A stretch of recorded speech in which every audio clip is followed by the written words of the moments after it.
What if I told you, during World War II, an army didn't just fight with guns, but unleashed something far worse? Something that doesn't feel fear. Something that doesn't stop. Something that used to be human. This is the story of how one experiment turned an entire battlefield into a nightmare. It all starts in 1941. A group of young Thai men proudly join the army. They laugh, joke, and take photos, completely unaware that most of them won't survive what's coming. Among them is Mock, a carefree troublemaker who doesn't take anything seriously. While others prepare for war, he's busy sneaking around, hustling small coins, and avoiding responsibility. But his older brother, Mech, is the complete opposite. Responsible, loyal, ready to fight. And soon, everything changes. News breaks. Enemy ships are approaching. The Japanese have arrived. But this isn't just another invasion. Behind closed doors, Thai leaders meet with a Japanese scientist named Kaido, who reveals something terrifying. Japan isn't just bringing soldiers. They're bringing a weapon, a biological experiment that turns humans into monsters. To prove it, Kaido shows them a test subject, a man who slowly mutates into something inhuman, stronger, faster, and completely out of control. Faced with this horror, Thailand is forced into cooperation. But by then, it's already too late. The battlefield erupts. Gunfire, explosions, chaos everywhere. Thai soldiers are completely overwhelmed. Bodies fall one after another, the ocean turning red. Mock, who tried to run from it all, is dragged back into the nightmare. His captain is killed instantly. The army collapses. And just when it seems like things couldn't get worse, a mysterious box washes ashore. It opens, and something crawls out. In the forest, the surviving soldiers run for their lives. But something is hunting them. Not soldiers. Not human. One by one, they're taken. Fast. Violent. Silent. Mock ends up alone, sinking into a swamp, ready to die. Until a hand pulls him out. For a second, it feels like he's been saved. But when he looks up, he realizes the truth. It's not a man. It's one of them. And worse, all his friends are now monsters too. Back at camp, no one understands what's happening. Patrol teams are sent into the forest. But they don't come back the same. Some disappear. Some return infected. And some don't return at all. The creatures can't be stopped easily. They don't die like normal humans. And the worst part? Some of them still remember who they used to be. Mock is one of them now. But deep inside, he's still human. He remembers his family, his brother, his past. And that's what makes it worse. Because he also remembers the moment he lost control. Meanwhile, Mech searches desperately for him, only to discover the horrifying truth. His brother is no longer human. Kaido continues studying the virus. And finally, he finds something. A weakness. Fire. Under extreme stress, the infected bodies literally burn themselves. It's the only thing that can destroy them. But by now, the infection has already spread too far. The forest becomes a place of nightmares. Families come face to face with their loved ones, now turned into monsters. A father recognizes his child. A son remembers his mother. But those moments never last. Because soldiers don't hesitate. And in the chaos, even the innocent die. Eventually, Mock and Mech meet again. Brother against brother. One still human. One fighting to hold on to what's left. Mech makes a choice. He pulls the trigger and shoots his own brother. Mock falls. And in that moment, everything breaks. Because soon after, Mech realizes the truth. He's infected too. Now there's no difference anymore. Humans, monsters, soldiers. Everyone is trapped in the same nightmare. The military tries to cover it up. Silence witnesses. Erase the truth. But it's too late. The experiment has escaped. And the battlefield belongs to the undead. This wasn't just a war story. It's a story about fear, control, and what happens when humans try to play God. Because in the end, the real horror wasn't the zombies. It was the people who created them. If you made it this far, you already know this story hits different. Make sure you subscribe so you don't miss my next video. And tell me in the comments, would you fight or run? Organs ripped out while Mock jumped on a little girl. In the present, Mock yells in frustration as he realizes he's become a monster. When Mech returns to the base, he tells his superiors what he saw. Kaido has the now empty box and desperately asks Mech for the location. Then Kaido plays some videos to review the old research. His biological weapon is considered a virus and was tested in 2 animal groups. The survivors from Group 1 showed a high level of strength, aggressiveness, and efficient combative behavior. They also had signs of cannibalism. However, the survivors from Group 2 didn't attack even though they were stronger and faster. It seemed they had some self-control. In the forest, Mock looks at the pieces of bodies on the ground but doesn't react. Near the pit, he finds his brother's watch and picks it up. There's a picture of his parents that causes him to cry, but this crying soon turns into roaring, and the other zombies roar along. In the medical tents, Mech checks the patients to look for his brother to no avail. A survivor overhears him talking and tells him that he saw Mock earlier. Mech desperately wants to know where, but his questioning is interrupted by his commander asking him to attend a meeting. In the main tent, a Japanese soldier is scolded for losing the box, so he deals with his shame by self-deleting with a knife. When the commander and Mech arrive, Kaido explains that his biological weapon escaped from the box and that it could transform other people into zombies too. The commander wants to report this, but Captain Nakamura forbids it. He explains he has a plan to take care of this while keeping it secret and shows them an official document from the Thai military leaders, which forces Mech and his commander to join the destroyer task force to capture all the zombies alive. In the forest, Mock watches the other zombies eat any body that they find on the ground. He remembers chasing after the girl and eating her without mercy, which fills him with guilt. Mock picks up a gun and tries to self-delete, but his body suddenly heats up and starts secreting a strange liquid that sets his hands on fire. Before his whole body can burn down, another zombie pushes him into the mud to put the fire out and covers his whole body with mud too. At the same time, Kaido continues to review the research. When a larger dose of the virus was injected, the reaction was positive. They discovered that during particularly stressful or emotional moments, specimens were capable of self-combustion, so Kaido realizes the zombie's weakness is fire. When the virus was tested in humans, it began to evolve. A few hours later, Mock wakes up in a cave where all the zombies are also awakening from their naps. Pack leader Nobu brings an animal for dinner and they roar at him in desperation, but Nobu roars louder in return to make them submit. After Nobu leaves, the zombies rush to eat the animal. Mock follows Nobu and finds him in a corner of the cave, crying as he looks at pictures of his wife and the poem she wrote him. This makes Mock look at his parents' picture again and he remembers the day the captain came to his house to recruit Mech. Mock was happy that his brother would be gone because he'd get his bed and sang a rude song about Mech getting killed in the battlefield, which the others found offensive. In the present, Mock cries and finds the same sadness in the way Nobu is howling. When Nobu leaves the cave, Mock follows him and finds the pictures in the water. Nobu is standing in the river and staring ahead because he's hallucinating the ghost of his wife. She shares words of love and recites the poem, putting Nobu through lots of grief and stress. After yelling in frustration, Nobu's body dissolves into ashes, which touch a plant to make it blossom. Meanwhile, the other zombies are feeding on a big animal, but they're still hungry. One of them manages to speak and tells his friends that Japan made them like this, so they should eat them for revenge. In the forest, the task force finds a massacre. There's blood, flesh, and limbs all over the place, so they follow the trail of destruction to keep looking for the zombies. When they finally hear a noise nearby, Nakamura makes his team hide.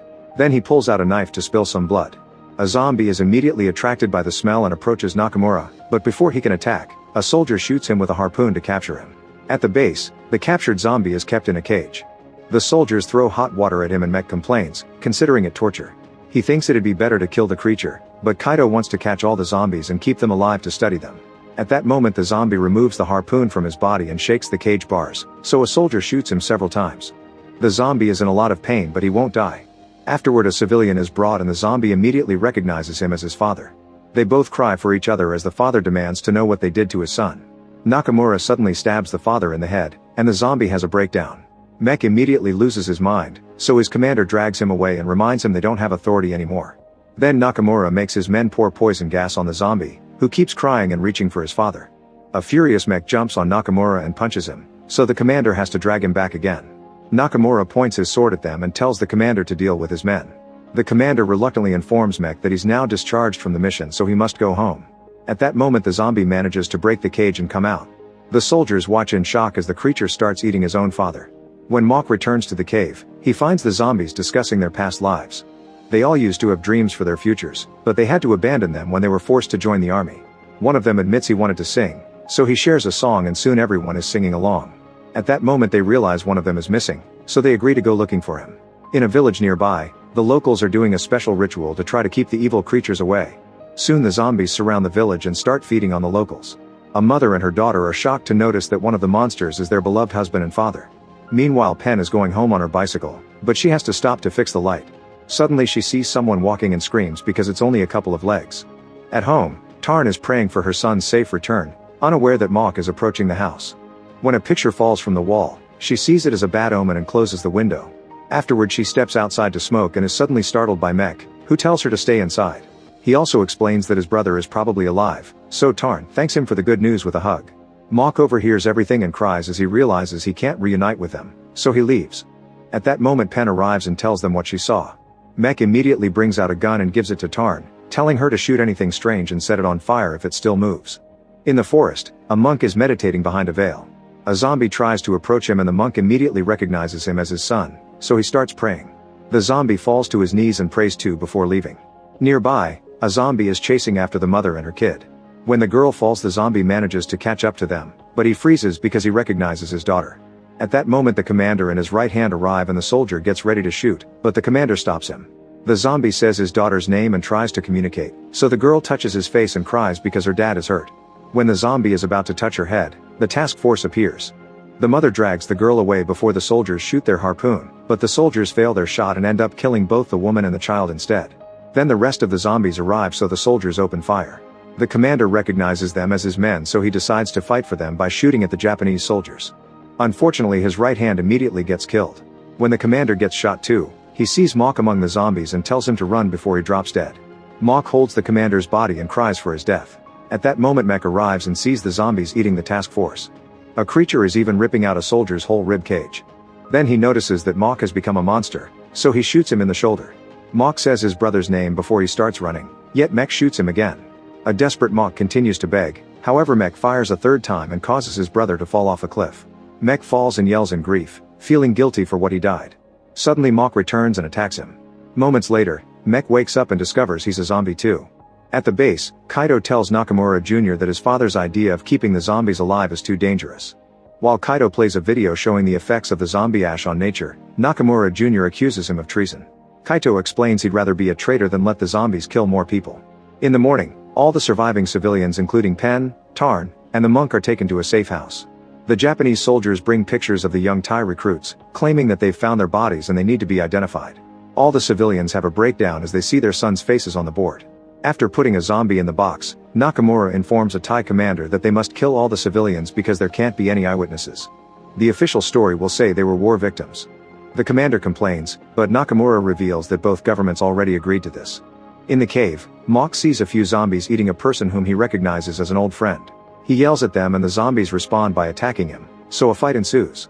When Mech sees that his brother is overpowered, he rushes to help him and reveals he's acquired amazing strength. He easily defeats the whole group and roars at them in fury, causing them to fall to their knees in submission. At that moment, another zombie enters the cave. He explains he was captured and tortured, but he managed to escape. He also shares that their parents are about to be executed. Mock thinks it's a trap to lure them out, but Mech refuses to abandon his family and calls his brother a coward again.